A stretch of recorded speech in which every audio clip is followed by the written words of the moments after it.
Okay, what I have here, hi peeps, is a contour drawing, meaning it's just line. And when you're doing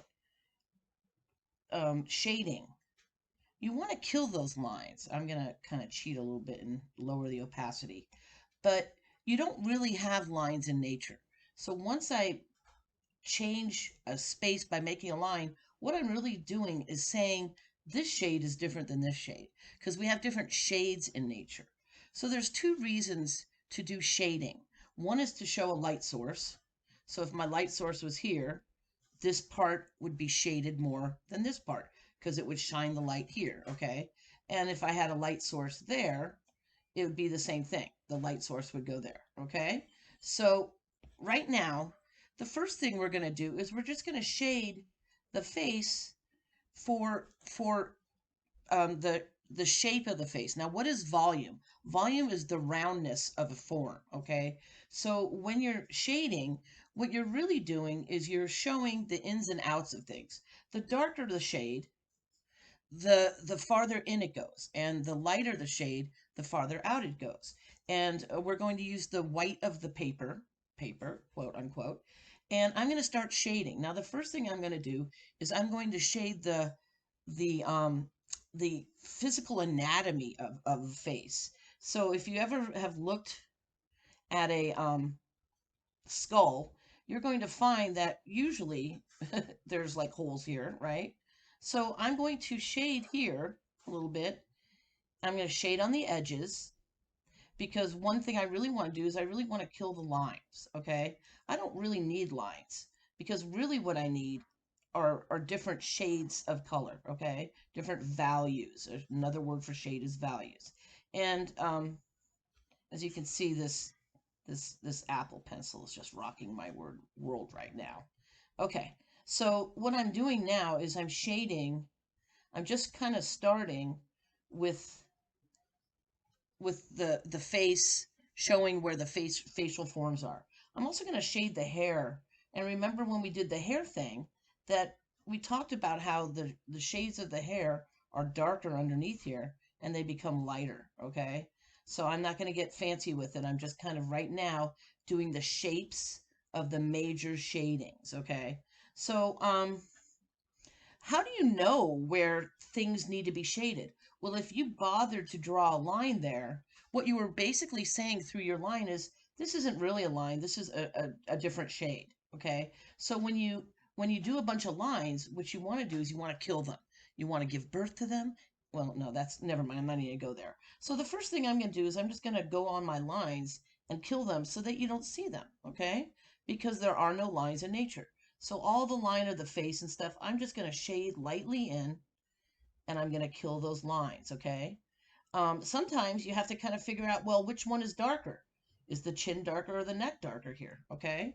And so as you can see, the more I shade, the more volume or form my figure has here, okay?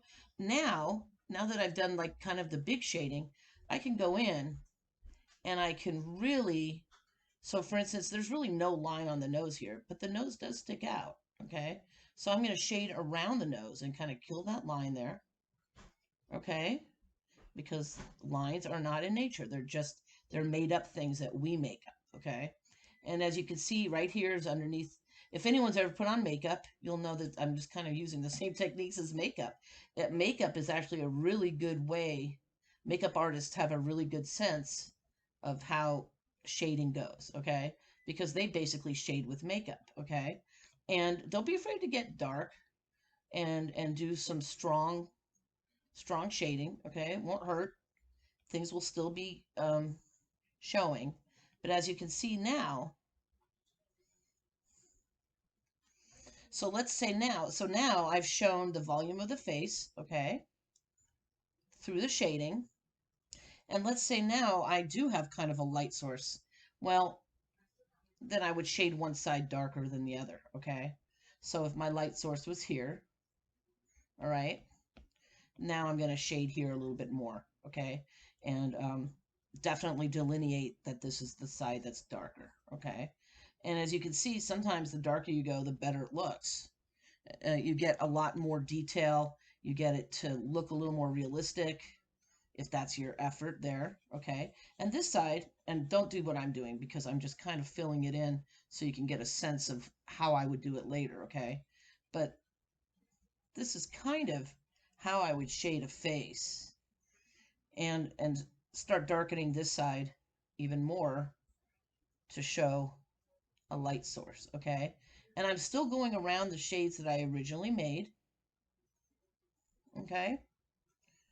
And I'm just basically showing that the light is coming on this side, okay? So that is a quick, kind of a quick demo on how to shade a face. So one, you start with just the shape of the skull, right? And then you kind of fill in the eyes, you fill in around it. You kind of go wherever you already did a line, and you want to definitely do a bigger line. And then you kill the outside lines by shading them in, okay? And then you kind of got it going, as you can see. And that would be, hold on, let me get this a little darker here. And that would be kind of how you shade, more or less. Okay, so this is a quick demo on shading the face and where to shade the face. We're going to go deep into shading when we start drawing our eggs, and I'll really show you guys at that point how to use your pencil and really use it to really good effect, okay? So yeah, okay, it's really hard for me to stop because I'm having a good time. All right, but I'm going to stop, I promise, in a minute. Okay, hold on. Let me just finish this a little bit more. See, I forgot to do the lips over here. Okay, hold on. Okay, I'm happy now, ish. I could probably do a lot more. Okay, oh crap, hold on. Let me just get the eye here. Okay. Okay, now I'm happier. All right, bye.